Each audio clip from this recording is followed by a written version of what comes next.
Roses remain one of our most popular garden plants, whether they're bushes, shrub roses, climbers or ramblers. They have a place in all our gardens, and there's always something you can be doing to them. Now, in summer it's a case of deadheading, snipping off the faded flowers, and in winter, between January and March, the proper pruning, where you're taking out dead wood, old wood, and just generally rejuvenating them.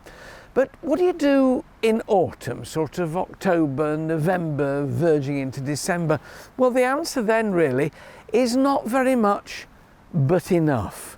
For a start, you can take stock, examine your rose bushes, and check out if any of them really are past their sell-by date. Roses last for tens of years, but there comes a point when you have to say, I think it's time to go, old friend. When they look like this, that's the moment. If you look down into the centre of this bush, you'll see a gnarled old stem. This is a plant which I would guess is 30 or 40 years old, maybe even more. There are a couple of healthy greenish stems. The rest of the wood, though, is looking old, gnarled, tired. You could hammer it right back to the ground and get some growth, but it will just say to yourself, you've had enough out of it. Get it out, enrich the soil. Not always a good idea to plant a new rose bush where an old one was growing, but certainly somewhere a couple of feet distant. Plant a new, healthy young plant, and that will have 30 or 40 years in front of it. So I'm sorry to be the bearer of bad news, old thing, but time you went. Sometimes you've just got to be hard-hearted. But then, when you look at a bush like this, which isn't in the first flush of youth, but it's still got plenty of vigour, what do you do with this in autumn?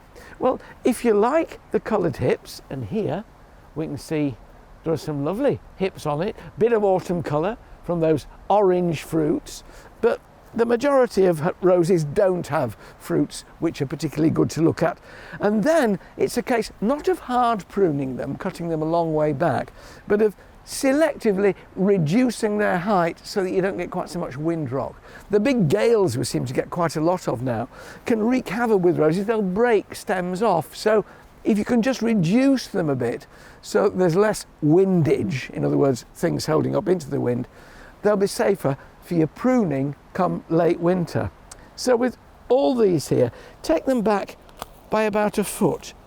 Take the edges off, always pruning just above a leaf so they won't die back any further. And it's a case of tidying, really. There they go. And if you look out when you're doing this for any signs of disease, there's not much black spot on here. Black spot is a disease of roses, and you can see there's a couple of spots here. I wouldn't bother. If your entire bush is covered in black spot leaves, they will all need to come off. Don't compost them, because the spores, it's a fungus disease, will carry on and they will survive the heat of the compost heap. So get rid of them in a bin liner, in the bin, or burn them, one or the other.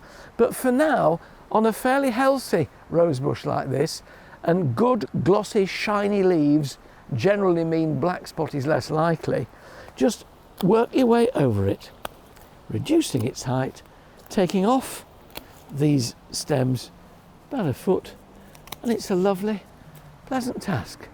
And when the sun comes out in autumn, it's even nicer.